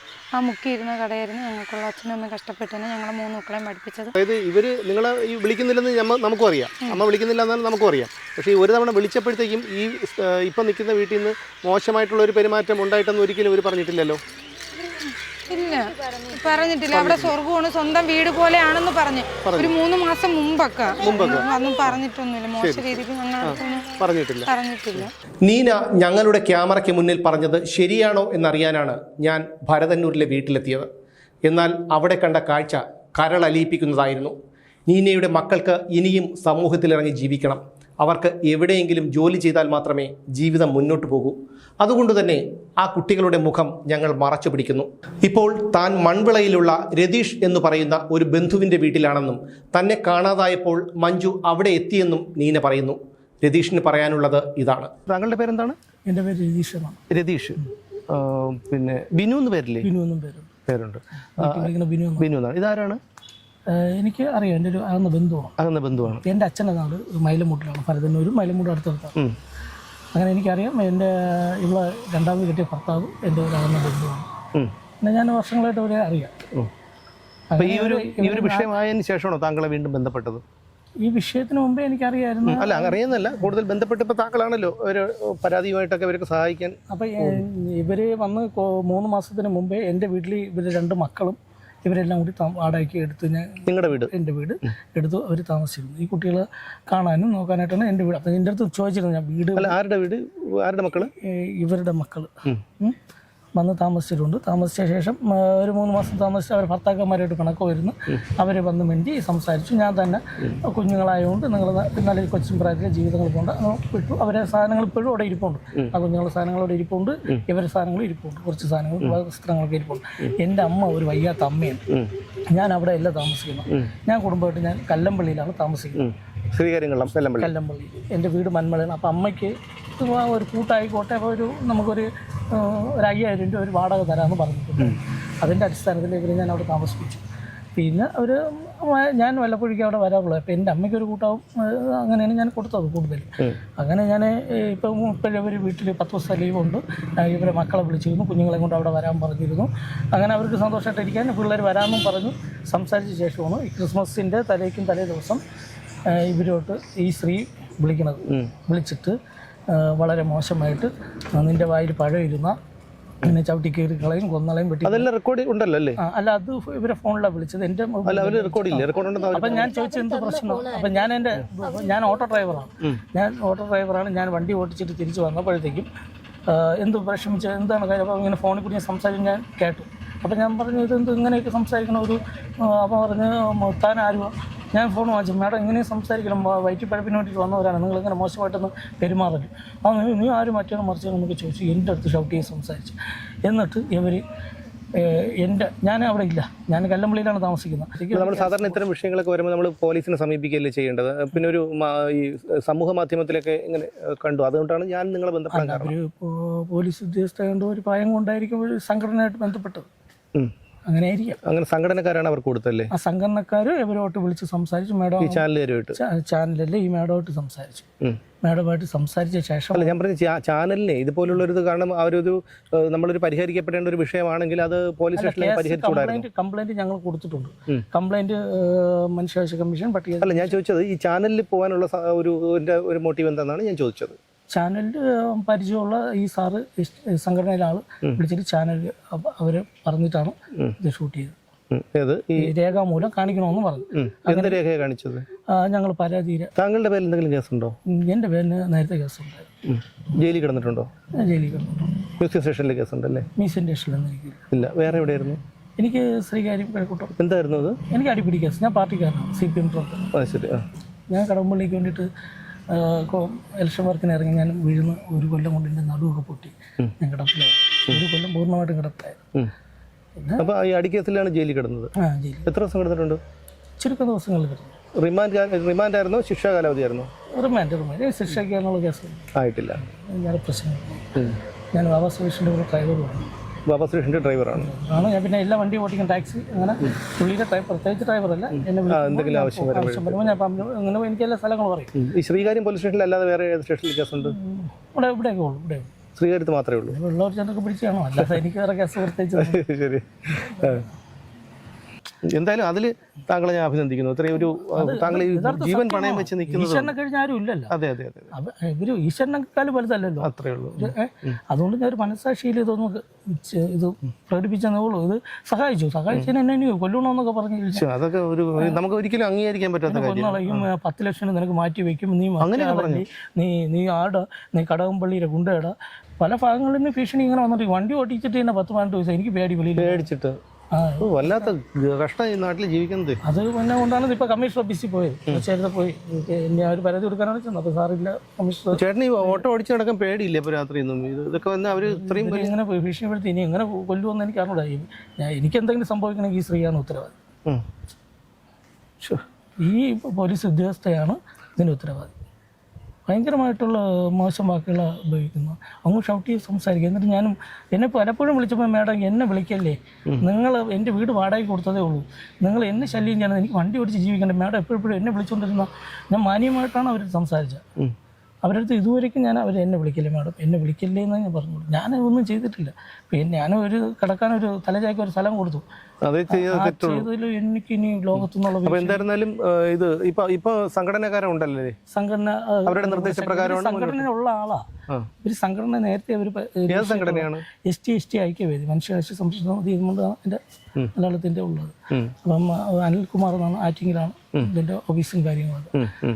പിന്നെ ഈ ഇതിൽ സംഘടനയിൽ ഉള്ളതുകൊണ്ട് അവരിടപെട്ട് ഈ മാഡമായിട്ട് സംസാരിച്ച് മാന്യമായിട്ട് സംസാരിച്ചത്. പക്ഷെ അവർ പറയണത് ഇവർ മൊബൈലും ഓടിച്ചുകൊണ്ട് പോയിരുന്നു, ഈ മൊബൈലും ഓടിച്ചുകൊണ്ട് ഇവർ കൊണ്ടുകൊടുത്തതിൻ്റെ രേഖയും എല്ലാം ഉണ്ടല്ലോ. അപ്പോൾ അതെല്ലാം ഒന്നും കളയരുത്, ഒന്നും നഷ്ടപ്പെടരുത്. കാരണം അവരൊക്കെ ഉന്നത സ്വാധീനമുള്ള ആൾക്കാരല്ലേ. അപ്പോൾ അതുകൊണ്ട് നിങ്ങൾ നഷ്ടപ്പെട്ട് കഴിഞ്ഞാൽ പിന്നെ അത് ശരിയാവില്ല. എനിക്ക് ജീവിക്കാൻ പറ്റില്ല. ഞാൻ ഈ രാവിലെ വണ്ടി എടുത്തുകൊണ്ടാണ് എൻ്റെ ഇതിനെ ഒന്ന് ഇതെല്ലാം സൂക്ഷിച്ച് വെച്ചിരിക്കും. എൻ്റെ അമ്മേനെയും എനിക്കൊരു മോനുണ്ട്. എൻ്റെ ഭാര്യയുടെ പേര് സൗമ്യ എന്നാണ്. എൻ്റെ മോന് 10-18 വയസ്സായി. നമുക്ക് അതുകൊണ്ട് ഈ സമൂഹത്തിൽ നമുക്ക് ജീവിക്കണം. എന്തെങ്കിലും തെറ്റായ മാർഗങ്ങൾ കണ്ടെത്തി കഴിഞ്ഞാൽ. അതെ അതെ അതെ. അപ്പോൾ എന്തായിരുന്നാലും ചേട്ടൻ മുന്നോട്ട് പോകുക, നമ്മളൊക്കെ പിന്നിലുണ്ട് ധൈര്യമായിട്ട്. ഇനി രതീഷ് ആരാണെന്നല്ലേ? തുമ്പ, ശ്രീകാര്യം, പോത്തൻകോട്, കഴക്കൂട്ടം, മെഡിക്കൽ കോളേജ് എന്നീ സ്റ്റേഷനുകളിൽ വിവിധ കേസുകളിൽ ഉൾപ്പെട്ടയാളാണ് രതീഷ്. കവർച്ചയും മോഷണവും പിടിച്ചുപറിയും അടിപിടിയും ഉൾപ്പെടെ നിരവധി കേസുകളിൽ ഇയാൾ പ്രതിയാണ്. 3 തവണ ജയിൽ ശിക്ഷ അനുഭവിച്ചിട്ടുണ്ട്. ഇപ്പോഴും ഒരു LP വാറണ്ട് നിലവിലുണ്ട് എന്നറിയുന്നു. ഇതൊക്കെ രതീഷിൻ്റെ പേരിലുള്ള കേസുകളാണ്.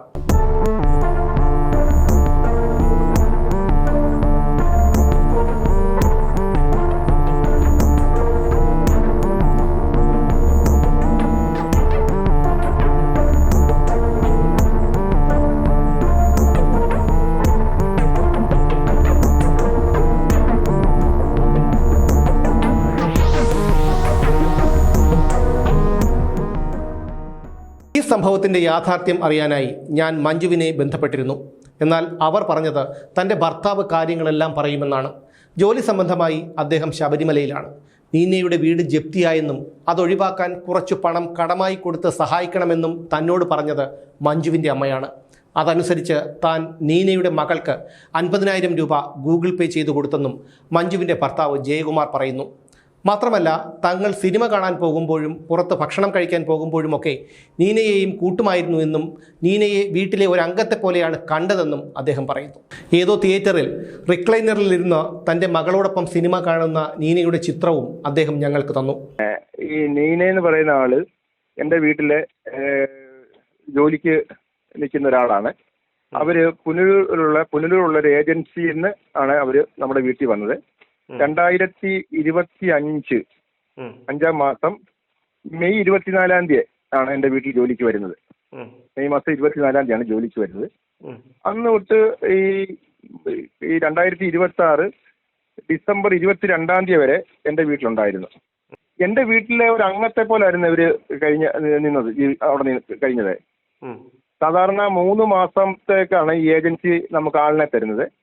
ഓരോ മാസവും ഏജൻസി നമ്മളെയും വിളിക്കും, ഈ തന്ന ആളിനെ ഏജൻസി വിളിക്കാറുണ്ട്, അവരുടെ കാര്യങ്ങൾ അന്വേഷിക്കാറുണ്ട്.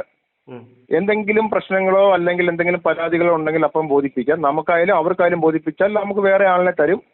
അങ്ങനെയായിരുന്നു നടന്നുകൊണ്ടിരുന്നത്. പക്ഷെ നീന വന്നതിന് ശേഷം 3 മാസം കഴിഞ്ഞപ്പം നീന അവരോട് തന്നെ, ഏജൻസിയോട് തന്നെ അങ്ങോട്ട് റിക്വസ്റ്റ് ചെയ്തിട്ട് ഞാനിവിടെ നിന്നോളാം, ഇവിടെ നിർത്തണം എന്ന് റിക്വസ്റ്റ് ചെയ്ത് ആ ഏജൻസി നമ്മളെ വിളിച്ച് അന്വേഷിച്ച് നമുക്കിതിന് പരാതി ഉണ്ടോ പരിഭവം ഉണ്ടോ എന്ന് ചോദിച്ചപ്പോൾ ഇല്ല എന്ന് പറഞ്ഞതിന് ശേഷമാണ് നമ്മുടെ വീട്ടിൽ ഈ ഇവര് വീണ്ടും തുടർന്ന് ജോലിക്ക് നിന്നത്. എൻ്റെ ഇളയ മകളുമായിട്ട്, എൻ്റെ 2 പെൺമക്കളാണ്, 2 പേരും തിരുവനന്തപുരത്താണ് പഠിക്കുന്നത്. അപ്പൊ ഇളയ മകളുമായിട്ട് കൂടുതലും അടുപ്പം ഈ നീനയോടായിരുന്നു ഇളയ മകൾക്ക് അടുപ്പം. അപ്പൊ ഇളയ മകള് പട്ടം KV വിദ്യാലയത്തിലാണ് പോകുന്നത്, കേന്ദ്രീയ വിദ്യാലയത്തിലാണ് പോകുന്നത്. അത് 2ാമത്തെ ഷിഫ്റ്റാണ്. 11 മണിയാവുമ്പം ആണ് വീട്ടിൽ നിന്ന് പോകുന്നത്. 11 മണിക്ക് മകള് പോയി കഴിഞ്ഞാൽ പിന്നെ വീട്ടിലെ നീന ഒറ്റയ്ക്കേ ഉള്ളായിരുന്നു. പിന്നെ എൻ്റെ മൂത്ത മകള് 3:30 ആകുമ്പോഴാണ് സ്കൂളിൽ നിന്ന് വരുന്നത്. ഇളയാള് 6:30 ആകുമ്പോഴത്തേക്കും സ്കൂളിൽ നിന്ന് വരും. അത് കഴിഞ്ഞിട്ടാണ് എൻ്റെ വൈഫ് ജോലി കഴിഞ്ഞ് വീട്ടിൽ വരുന്നത്. അപ്പം ഇങ്ങനെ വളരെ സന്തോഷമായിട്ട് കഴിഞ്ഞുകൂടിക്കൊണ്ട് പോയിരുന്ന ഒരു വീടായിരുന്നു, അന്തരീക്ഷമുള്ളൊരു വീടായിരുന്നു നമ്മുടേത്. അപ്പൊ അങ്ങനെ നടന്നുകൊണ്ടിരുന്നപ്പോഴാണ് നമ്മൾ എവിടെ ഏത് ഔട്ടിങ്ങിന് പോയാലും, പുറത്ത് ഭക്ഷണം കഴിക്കാൻ പോയാലോ അല്ല പാർക്കിൽ പോയാലോ ലുലു മാളിൽ പോയാലോ എവിടെ പോയാലും എവരെയും കൊണ്ട് ഈ നീനയും കൊണ്ട് ഞങ്ങൾ പോകാറുള്ളായിരുന്നു. അറ്റ്ലീസ്റ്റ് നമ്മുടെ വീടിന്റെ വാർപ്പിന് വരെ, നമ്മുടെ വീടിന്റെ വാർപ്പ് നൂറിനാട് നമ്മുടെ വീടിന്റെ വാർപ്പിന് വരെ നമുക്ക് വേണ്ടി നീനെ പറഞ്ഞ് അവരുടെ വീട്ടിൽ വിടായിരുന്നു. പക്ഷെ നമ്മൾ അവരെയും കൊണ്ടാണ് നമ്മുടെ വീട്ടിൽ പോയത്, വാർപ്പിന് പോയത്. അപ്പൊ അത്ര പിന്നെ സന്തോഷമായിട്ടും ആയിട്ടാണ് നമ്മുടെ വീട്ടിൽ അവർ കഴിഞ്ഞുകൂടിയത്. നമ്മുടെ ഞങ്ങളുടെ ബെഡ്റൂമിൽ നമ്മുടെ വീട്ടിലെ കറണ്ട് ബില്ല് അമിതമായിട്ട് കൂടി. 6,000 രൂപ 5,000 രൂപയ്ക്ക് പുറത്താണ് എല്ലാ മാസവും കറണ്ട് ബില്ല് അടയ്ക്കുന്നത്. അപ്പൊ അങ്ങനെ വന്നപ്പോൾ നമ്മൾ ആ ഹൗസ് ഓണറോട് ചോദിച്ചു, ഈ വയറിങ്ങിന്റെ പ്രശ്നം വല്ലതും ആണോ എന്ന് ചോദിച്ചപ്പം അവർ പറഞ്ഞത് നിങ്ങൾ പോയി കഴിയുമ്പം ഈ വീട്ടിലെ AC ഫുള്ള് വർക്കാ. അപ്പൊ അവര് വന്ന് നോക്കിയപ്പോൾ ഈ റൂമിനകത്ത് ഇരുന്ന് ഫോൺ ചെയ്താണ്. നീന ഇരുന്ന് ഫോൺ ചെയ്താണ്. അതിനകത്ത് നമ്മുടെ ബെഡ്റൂമിലാണ് ഈ നീന ഇരിക്കുന്നതും കിടക്കും. ഞങ്ങൾ പോയി കഴിഞ്ഞാൽ നീനയാണ് ഈ റൂം ഉപയോഗിക്കുന്നത്.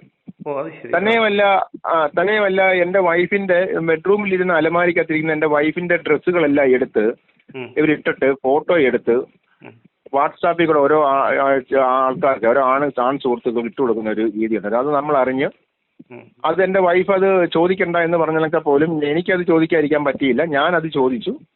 അപ്പൊ ഇനി മേലിൽ ആവർത്തിക്കത്തില്ല എന്നിവർ പറയുകയും നമ്മൾ അതോടെ ആ സംഭവം വിടുകയും ചെയ്തു. കോസ്മെറ്റിക് ഐറ്റം ആയാലും എല്ലാ ഐറ്റം ഇവരും എടുത്ത് ഉപയോഗിക്കുമായിരുന്നു. നമ്മുടെ മക്കളെ 2 പേരെ പൊന്നുപോലെ അവർ നോക്കുന്നത് കൊണ്ട് നമ്മൾ വലിയ സ്ട്രിക്റ്റ് ആയിട്ടോ അല്ല അങ്ങനെ ഒന്നും ഉള്ളവരൊന്നും പറയാറില്ല. ആവർത്തിക്കരുതെന്ന് പറഞ്ഞു, ആവർത്തിക്കത്തില്ലെന്ന് പറഞ്ഞു. അത് കഴിഞ്ഞതിന് ശേഷം ഈ ഡിസംബർ 20-ാം തീയതി 2025 ഡിസംബർ 20-ാം തീയതി ഇവര് നീന പുറത്തു പോവാന്ന് പറഞ്ഞു. അപ്പൊ എൻ്റെ ഇളയ മകൾക്കൊന്നും സ്കൂളില്ലായിരുന്നു. അപ്പം കുട്ടി ഒറ്റയ്ക്കിട്ട് പോകാൻ പറ്റത്തില്ലോട് എൻ്റെ വൈഫിനെ വിളിച്ച് ചോദിച്ചു, ലച്ചുവിനെയും കൂടെ കൊണ്ടുപോയിക്കോട്ടെ എന്ന് ചോദിച്ചു. ആ കൊണ്ടുപോയിക്കോളാൻ പറഞ്ഞു. പക്ഷേ അവർ ചെന്നപ്പം ഒരു ഓട്ടോ, 4-5 ഓട്ടോ ഇട്ട് ഒരു അങ്കിൾ എന്ന് പറഞ്ഞ, എൻ്റെ മകൾ അങ്കിൾ എന്നാ പറഞ്ഞ് ഇവിടെ കാത്തിരിപ്പുണ്ടായിരുന്നു. അപ്പൊ എൻ്റെ ഇളയ മകളെയും ഈ നീനയും കൂടെ ആ ഓട്ടോയിൽ കയറി എവിടേക്കോ കുറെ യാത്ര ചെയ്തു. തിരിച്ച് 4-5 വന്ന് ടേസ്റ്റി വേൾഡ് എന്ന് പറയുന്ന ബേക്കറി കയറി പപ്സും നാരങ്ങ വെള്ളവും കണ്ടൊക്കെ കഴിച്ചു. എൻ്റെ മകൾക്കും വാങ്ങിച്ചു കൊടുത്തു. എന്നിട്ടും വരാൻ തയ്യാറായപ്പോൾ കുറേ സമയമായപ്പോൾ മകള് വീട്ടിൽ പോകാന്ന് പറഞ്ഞതൊക്കെ പോലും ഇവർ വരാൻ തയ്യാറാകാതെ എൻ്റെ മകളെ വഴക്ക് പറഞ്ഞു. അത് വന്ന് എൻ്റെ മകള് പറഞ്ഞു. അപ്പോൾ അത് ഞങ്ങൾ ചോദിച്ചപ്പം എന്നെ വളരെ ഒരു അബദ്ധം പറ്റി പോയതാണ്. ആരാണെന്ന് എന്തോന്ന് നമ്മൾ ചോദിച്ചില്ല. എന്തിനാണ് ഇങ്ങനെ എന്ന് ചോദിച്ചപ്പം അബദ്ധം പറ്റി പോയതാണ്, എന്നെ ജോലിയിൽ നിന്ന് പറഞ്ഞു വിടരുത്, എൻ്റെ ഏജൻസി പറയരുത്, ഇനി ഇത് ആവർത്തിക്കത്തില്ല എന്ന് ഇവര് കരഞ്ഞു പറഞ്ഞതുകൊണ്ടാണ് ഇവരെ പിന്നെ നമ്മൾ നിർത്തിയത്. പക്ഷേ ഡിസംബർ 22-ാം തീയതി എൻ്റെ മൂത്ത മകളുടെ പരീക്ഷ കഴിഞ്ഞപ്പോൾ ഇവര് നൂറിനാടിന് വന്നു. അപ്പൊ നീന സ്വാഭാവികമായിട്ടും അവരുടെ വീട്ടിൽ പോയി. പക്ഷെ അവരുടെ വീട്ടിൽ പോയിട്ട് തിരിച്ച് 25-ാം തീയതി ഞങ്ങൾ എൻ്റെ വൈഫ് വരുമ്പോൾ തിരിച്ചു വരാമെന്നും പറഞ്ഞായിരുന്നു വന്നത്. വൈഫും മക്കളും വന്നായിരുന്നു, എൻ്റെ മൂത്ത മകളും വന്നായിരുന്നു കൂടെ. അപ്പൊ ട്യൂഷൻ ഉണ്ടായതുകൊണ്ട് അവളും വന്നായിരുന്നു. പക്ഷെ നീനെ കുറെ പ്രാവശ്യം വിളിച്ചിട്ട് നീന എടുത്തില്ല. അങ്ങനെ നീനയുടെ മക്കളുടെ ഒരാളെ വിളിച്ചു, നിത്യദാസ് എന്ന് പറഞ്ഞ ഒരു മകളെ വിളിച്ചപ്പോൾ പറഞ്ഞു, നീന പറഞ്ഞ എൻ്റെ അമ്മ ഈ വീട്ടിൽ വന്നിട്ട് ഏതാണ്ട് 4 വർഷത്തോളമായി. അവരുടെ അപ്പൊ പിന്നെ അവരുടെ വീട്ടിൽ ചെന്നിട്ട് അവരുടെ വീട്ടിൽ ചെന്നിട്ട് ആ നീനയുടെ സ്വന്തം വീട്ടിൽ ചെന്നിട്ട് 4 വർഷത്തോളമായി. ഈ നാട്ടുകാരെല്ലാം പറഞ്ഞേക്കുന്നത് എങ്ങാണ്ട് ഇറങ്ങിപ്പോയേക്കുവാന്നാ പറഞ്ഞേക്കുന്നത്. എന്ത് പറ്റി മാഡം എന്ന് ചോദിച്ചു. അപ്പൊ ഇതുപോലെ സംഭവം പറഞ്ഞപ്പം പറഞ്ഞു ഇതുപോലെ അങ്ങനെ ഉണ്ടെങ്കിൽ ഒരു കിങ്കരൻ ബിനു എന്ന് പറഞ്ഞ ഒരാളുണ്ട്, ആ ആളുമായിട്ട് കുറെ നാളോട്ട് അടുപ്പമാണെന്ന് ഞങ്ങൾക്കറിയാം. അപ്പൊ ഞങ്ങളും ഞങ്ങളുടെ ഭർത്താവും എല്ലാം കൂടെ പോയി കിങ്കരൻ ബിനുവായിട്ട് അവരുടെ വീട്ടിൽ പോയി പ്രശ്നമായി, അങ്ങോട്ട് ഞാൻ അടിയായി. അതുകൊണ്ട് അമ്മയ്ക്ക് ഞങ്ങളോട് കുറച്ച് നീരസമുണ്ട്, മിണ്ടത്തില്ല. മാഡം അവിടെ ഒന്ന് അന്വേഷിച്ച് നോക്കാമെങ്കിൽ നല്ലതായിരിക്കും. എന്താണെന്ന് ഞങ്ങൾക്ക് അറിയത്തില്ല. അപ്പം മിസ്സിംഗ് കേസ് കൊടുക്കാമല്ലോ എന്ന് പറയുമ്പോൾ അവിടെ നിന്ന് അന്വേഷിച്ച് നോക്കിയിട്ട് മതി മാഡം എന്ന് പറഞ്ഞു. അങ്ങനെ എൻ്റെ വൈഫ് അവിടെ അവിടെ ചെന്നപ്പം ഒരു പ്രായമുള്ളൊരു അമ്മച്ചി, ചെവിയും കേൾക്കത്തില്ല കണ്ണും കാണത്തില്ല അമ്മച്ചി ഉണ്ടായിരുന്നു. അമ്മച്ചിക്കൊന്നും അറിയത്തില്ല.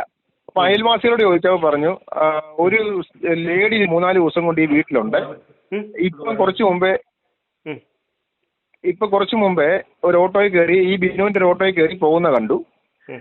ഈ ബിനു എന്ന് പറഞ്ഞ ആളുടെ ഭാര്യ 2 വർഷത്തിന് മുമ്പ് കണ്ട് പിണങ്ങിപ്പോയതാ, ഒഴിവാക്കിയതാ ഇയാള്.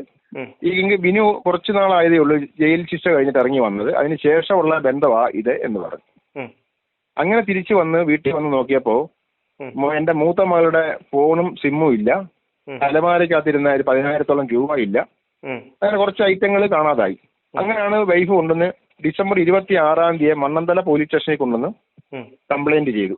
ആ കംപ്ലൈന്റ് ചെയ്തതിന് ശേഷമാണ് KP അനിൽകുമാർ, അതായത് SC/ST വിഭാഗമാണ് എന്നും പറഞ്ഞ്, അന്നേരമാണ് നമ്മൾ അറിയുന്നത് നീന SC/ST ആണ്. നമ്മളതൊന്നും ചോദിക്കാറില്ലായിരുന്നല്ലോ, ഏജൻസി വഴി വിട്ടതാണ്, നമ്മൾ ചോദിച്ചില്ല. അപ്പോഴാണ് ഇവർ ST/ST ആണ് നമ്മൾ മനസ്സിലാക്കുന്നത്.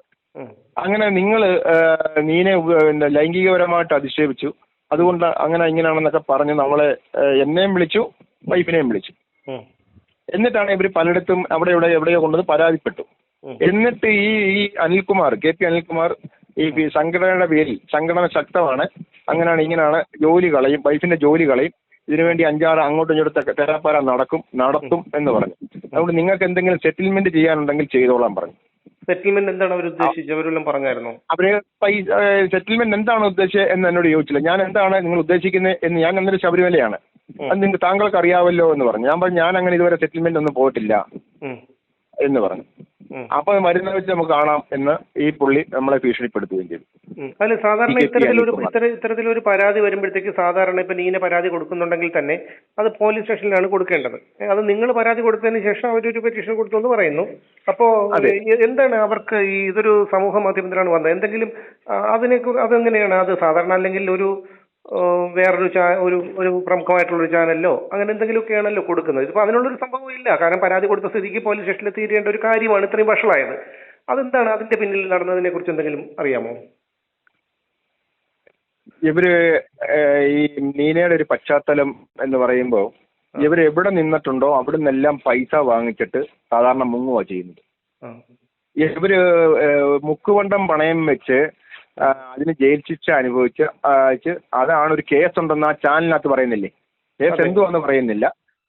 അതൊരു മുക്കുവണ്ടം പണയം വെച്ചിട്ട് ചാനലുമായിട്ടുള്ള ബന്ധം, ചാനലിന് എന്തെങ്കിലും ഇതുമായിട്ട് ബന്ധമുണ്ടോ? അത് അവരെന്താണ് ചാനലിനകത്ത് ബന്ധം പറഞ്ഞാൽ ഈ ചാനലിന്റെ റിപ്പോർട്ടറുടെ ഭാര്യ കൊണ്ടുവന്ന് വുമൺ സെല്ലിലുണ്ട് പരാതി കൊടുത്തിട്ടുണ്ട്.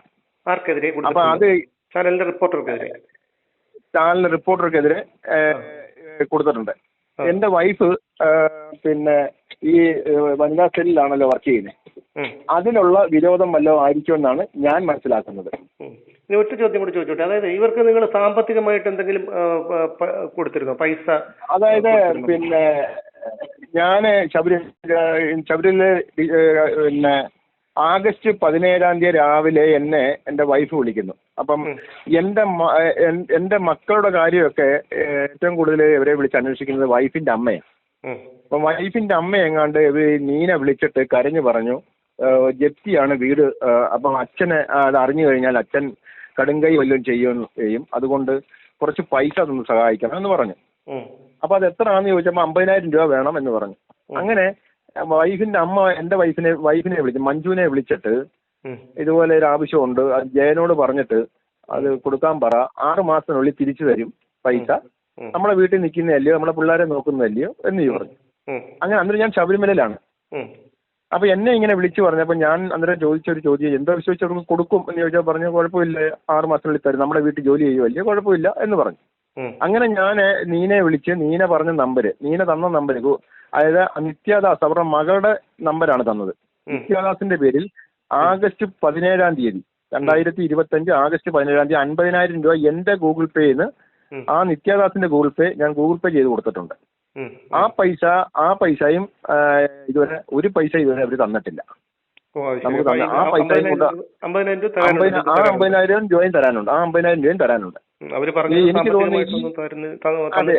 അല്ല, അത് കൂടാതെ തന്നെ ഇവരെ നമ്മൾ നല്ലപോലെ സാമ്പത്തികം സഹായിക്കുമായിരുന്നു. നമ്മൾ അവർക്ക് മരുന്ന് വാങ്ങിക്കാൻ, അവർക്ക് ഈ വെരിക്കോസിന്റെ അസുഖങ്ങളൊക്കെ ഉള്ളതാ, അവർക്ക് മരുന്ന് വാങ്ങിച്ചു കൊടുക്കും, ഫോൺ റീചാർജ് ചെയ്ത് കൊടുക്കും, പിന്നെ ശമ്പളം കൂടാതെ ഈ ശമ്പളം കൂടാതെ തന്നെ ചെരുപ്പ് എന്തായാലും ചെരുപ്പ് വാങ്ങിച്ചു കൊടുക്കും, മൊബൈലില് റീചാർജ് ചെയ്ത് കൊടുക്കും, പിന്നെ മരുന്നുകൾ വാങ്ങി, അങ്ങനെ ഒരു നല്ലപോലെ സാമ്പത്തികമായിട്ട് അവരെ സഹായിക്കുമായിരുന്നു.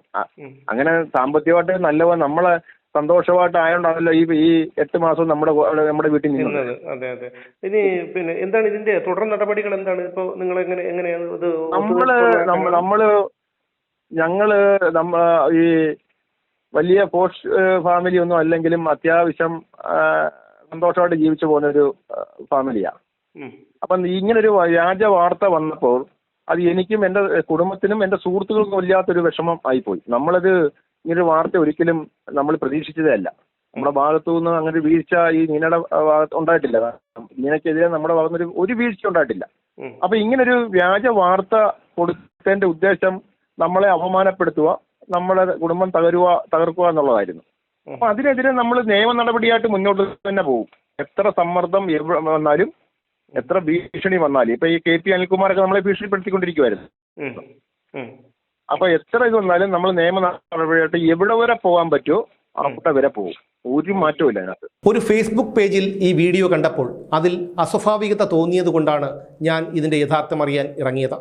നീനയ്ക്ക് അത്തരത്തിലൊരു അനുഭവം മഞ്ജുവിൽ നിന്നുണ്ടായെങ്കിൽ അത് ശരിയാണോ തെറ്റാണോ എന്നുള്ളത് രണ്ടാമത്തെ കാര്യം. അങ്ങനെ ഒരു അനുഭവം ഉണ്ടായെങ്കിൽ അവർ ചെയ്യേണ്ടിയിരുന്നത് പോലീസിൽ പരാതിപ്പെടുകയായിരുന്നു. എന്നാൽ അത് ചെയ്തില്ല.